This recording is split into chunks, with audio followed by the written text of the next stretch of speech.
दोस्तों, पंजाब के अंदर दो छोटे ब्लास्ट हुए। किसी के मारे जाने की कोई खबर नहीं है और उसके बाद भारतीय जनता पार्टी का पूरा इकोसिस्टम उस पर ऐसे लग गया जैसे गिद्ध किसी मृत आदमी को देख के लग जाते हैं। ऐसा लग रहा है गिद्ध तैयार बैठे थे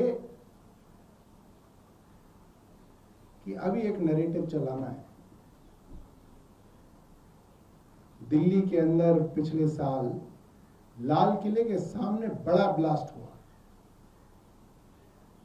सरकार ने डाउन प्ले करने की कोशिश की कि पता नहीं गाड़ी का टायर फट गया है, सीएनजी का सिलेंडर फट गया है, पता नहीं क्या फट गया है। इस तरीके से खबर को चलाया गया। धीरे धीरे खबर को आगे बढ़ाया गया कि शायद 2-3 लोग मर गए हैं, शायद 4-5 लोग मर गए हैं। बाद में बताया गया 10 से 15 लोग उसमें मारे गए। किसी राजनीतिक दल ने इसके ऊपर राजनीति नहीं की। जिस तरीके से भारतीय जनता पार्टी के ट्रोल लगे हुए हैं, ऐसा लग रहा है कि पंजाब के अंदर ये जो दो छोटे छोटे ब्लास्ट हुए हैं, इसके लिए भारतीय जनता पार्टी ने पूरी तैयारी नैरेटिव बनाने की हुई है। अभी भारतीय जनता पार्टी ने बंगाल के चुनाव को लूटा। जीता कहना तो शब्द नहीं है, ठीक नहीं रहेगा, लूटा ही है। और उस लूटने के समय ये कहा गया कि अगली लूट, जिसको ये जीत कहते हैं, वो पंजाब की है, अगला नंबर पंजाब का है। भारतीय जनता पार्टी कह रही है अगला नंबर पंजाब का है और पाकिस्तान कह रहा है कि चलो पंजाब में तैयारी शुरू करते हैं। ये रिश्ता क्या कहलाता है?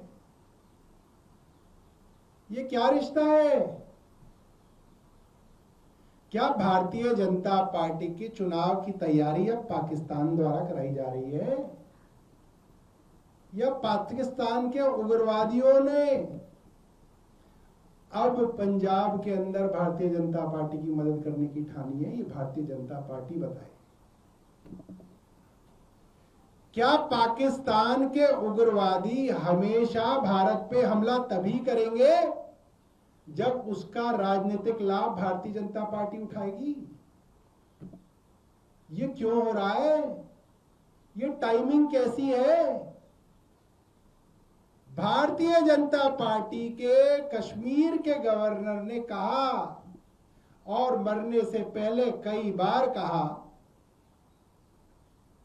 सीआरपीएफ ने बार बार कहा कि हमें एयरलिफ्ट कराइए, जान को खतरा है। केंद्र सरकार ने एयरलिफ्ट नहीं कराया, कहा ट्रकों से ही जाना है। और फिर एक कार 300 किलो आरडीएक्स के साथ टकराती है, 42 जवान मारे जाते हैं। कैसे आया इतना आरडीएक्स? पाकिस्तान ने वो समय क्यों चुना? ये सवाल खड़े होते हैं। और अब पंजाब के अंदर दहशतगर्द का क्या मकसद होता है? टेररिस्ट, दहशतगर्द, उग्रवादी, दहशतगर्द दहशत फैलाना चाहते हैं, टेररिस्ट टेरर फैलाना चाहते हैं। उन बॉम्ब से इतना टेरर नहीं फैला, मगर भारतीय जनता पार्टी जितना सोशल मीडिया और मीडिया के इस्तेमाल से टेरर फैलाना चाह रही है, माफ कीजिएगा, पंजाब में, इससे ऐसा लग रहा है कि उग्रवादियों का आधा काम तो ये कर रहे हैं। दो छोटे छोटे ब्लास्ट हुए एक बॉर्डर स्टेट में, कोई हताहत नहीं हुआ, मगर उनके नाम का इतना टेररिज्म क्यों फैला? उनका टेरर क्यों फैलाया जा रहा है भारतीय जनता पार्टी द्वारा? वे समझ नहीं रहे कि वे आग के साथ खेल रहे हैं।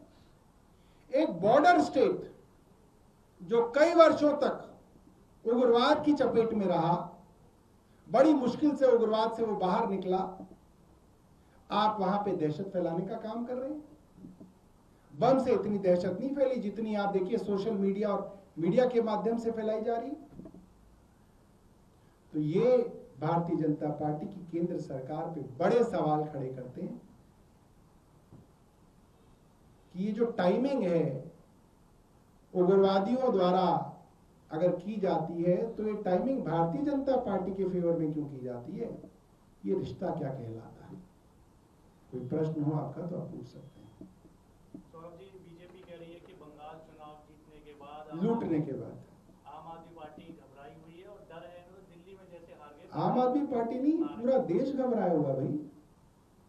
आम आदमी पार्टी नहीं, पूरा देश घबराया हुआ है कि जो लूट तंत्र से सरकार बनाने का जो लेबोरेटरी सबसे पहले दिल्ली के अंदर शुरुआत की गई, चुनाव को खुल्लम खुल्ला लूटा गया, उस लूट तंत्र को बंगाल के अंदर जिस तरीके से इंप्लीमेंट किया गया सबके सामने है। सब देख रहे थे कि साहब लूट हो रही है, गब्बर सिंह आया लूट के चला गया। सब देख रहे हैं कि गब्बर सिंह आया लूट के चला गया और लूट गया। और गब्बर सिंह कह रहे लूटा नहीं है जी, जीते हैं। तो सब घबराए हुए हैं। मुझे इससे कोई परहेज नहीं है ये कहने के लिए, मैं खुद बहुत घबराया हूं, मैं बहुत चिंतित हूं इस देश के विषय में कि अब इस देश का क्या होगा। लोग क्या चाहते हैं, क्या नहीं चाहते, लोग किस सरकार को चाहते हैं, किस एमएलए को चाहते हैं, इससे फर्क पड़ना ही बंद हो गया। अब चुनाव मैनिपुलेट करके लूटे जा रहे हैं और खुल्लम खुल्ला लूटे जा रहे हैं। सारी की सारी संस्थाएं, इंस्टीट्यूशंस, क्या कोर्ट, क्या हाई कोर्ट, क्या सुप्रीम कोर्ट, क्या इलेक्शन कमीशन ऑफ इंडिया, क्या केंद्र सरकार, क्या ईडी, क्या सीबीआई, सबसे विश्वास खत्म होता जा रहा है, सबसे। सही में सब घबराए हुए हैं, हम भी घबराए हुए हैं। बीजेपी ने प्रेस कॉन्फ्रेंस की है और कहा है कि गगन मान जी का जो बयान है वो देश तोड़ने वाला है और साथ साथ कानून व्यवस्था को लेकर आरोप लगाया और ये भी कहा है कि अरविंद जी के कहने पर ये बयान किया गगन मान जी। देखिए, देश को तोड़ने का काम तो एक ही बार हुआ है। हिंदू महासभा ने कहा कि हमको हिंदुओं का देश चाहिए, मुस्लिम लीग ने कहा कि हमें मुसलमानों का देश चाहिए, और देश को तोड़ा गया। और आज भी उनके वंशज, उनके राजनीतिक वंशज जो हैं वो इसी चक्कर में लगे हुए हैं, देश को तोड़ने का काम कर रहे हैं। तो देश को तोड़ कौन रहा है ये तो संबित पात्र अच्छे से जानते हैं।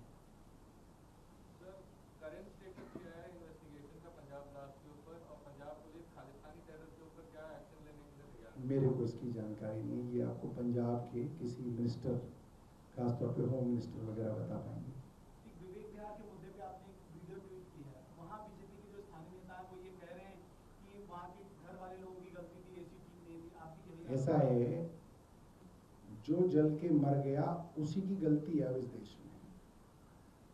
मोरबी के अंदर जब पुल टूट गया, जिस पुल का टेंडर भी इन्होंने गलत तरीके से दिया था, तो कह रहे कि नहीं, जो लोग इस पुल पे थे उन्होंने हिला हिला के इसको तोड़ दिया। उन्होंने सोचा हमारे छोटे छोटे बच्चे क्यों ना इसको तोड़ के मर जाएं, कम से कम भारतीय जनता पार्टी बदनाम हो जाए। भारतीय जनता पार्टी अब आपसे वोट नहीं लेती, लूटती है। तो उनको कोई फर्क नहीं पड़ता कि आप मरें, डूब के मरें, जल के मरें, ऊपर से गिर के मरें, बुलडोजर के नीचे दब के मरें, या पुलिस की गोली से मरें। अब भारतीय जनता पार्टी को फर्क पड़ना बंद हो चुका है। विवेक विहार के अंदर पहली बार मैंने अखबारों के अंदर देखा कि टाइमिंग गायब है। हर फायर इंसिडेंट की रिपोर्टिंग मैं देखता था, खासतौर पे अंग्रेजी अखबारों के अंदर अलग टेबल बन के आती थी। इतने बजे फायर इंसिडेंट देखा गया, इतने बजे पहली कॉल की गई पुलिस को और फायर ब्रिगेड को, इतने बजे फायर ब्रिगेड आई, इतने बजे ऑपरेशन खत्म हुआ। ये पहली बार मैंने देखा विवेक विहार वाले इंसिडेंट में ये टेबल गायब है, अखबारों ने गायब कर दी। सिर्फ ये लिखा है कि इतने बजे कॉल हुई और सुबह 10 बजे या 9 बजे जो भी टाइम दिया उन्होंने, उस बजे आग को काबू पा लिया गया। ये रिपोर्ट क्यों गायब है? इसलिए गायब है क्योंकि इसी में झोल है। और यहां पे पकड़े इसलिए जाएंगे क्योंकि जो लोग मरे हैं उन्होंने अपने रिश्तेदारों को फोन करके बताया कि हमें बचा लो, तो टाइम ऑफ इंसिडेंट और टाइम ऑफ रिपोर्ट इस बारे मैनिपुलेट नहीं कर सकते। बार बार क्या होता है कि फायर ब्रिगेड को अगर फोन आएगा 6:30 बजे तो ये बताएंगे 7 बजे आया, क्योंकि वो तो मर गया जल के, कैसे बताओगे? मगर इस मामले के अंदर वो रिपोर्ट किस वक्त किया गया होगा उसका हमें अंदाजा है, क्योंकि जब उन्होंने 3:45 पे अपने रिश्तेदारों को फोन करके बता दिया कि भाई हमारे घर में आग लग गई, हम मर जाएंगे, हमें बचा लो, इसका मतलब फायर ब्रिगेड को भी फोन किया होगा उसी समय, पुलिस को भी फोन किया गया होगा। उसके बाद कितनी देर में फायर ब्रिगेड आई, इसकी खबर को गायब किया गया अखबारों से। फायर ब्रिगेड आने के बाद कितनी देर में इनका ऑपरेशन शुरू हुआ, ये गायब किया हुआ है। वहां के प्रत्यक्षदर्शी कह रहे हैं कि कंप्लेंट दर्ज करने के 20 मिनट बाद तो फायर ब्रिगेड आई, जबकि फायर ब्रिगेड के ये जो अलग अलग स्टेशन है ये इस तरीके से बनाए गए हैं कि किसी भी जगह पहुंचने में 10 मिनट से ज्यादा ना लगे। और विवेक विहार तो पॉश इलाका है, वहां तो 6 से 7 मिनट में पहुंचनी चाहिए फायर ब्रिगेड।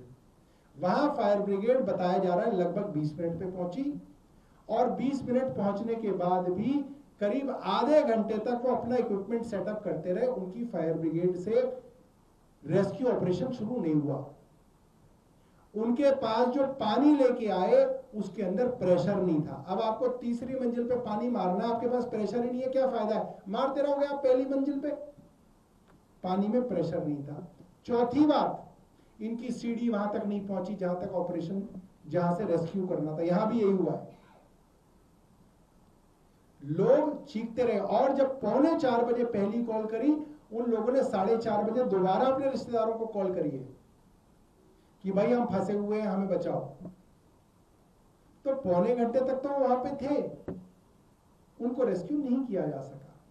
सरकार इस बात को लगातार छिपा रही है। पालम के इंसिडेंट में सरकार ने कहा सौरभ भारद्वाज झूठ बोल रहे हैं, आम आदमी पार्टी झूठ बोल रही है, हमारी तो सीढ़ी भी खुल गई थी, हमारी तो एम्बुलेंस भी, फायर ब्रिगेड भी पहुंच गई थी।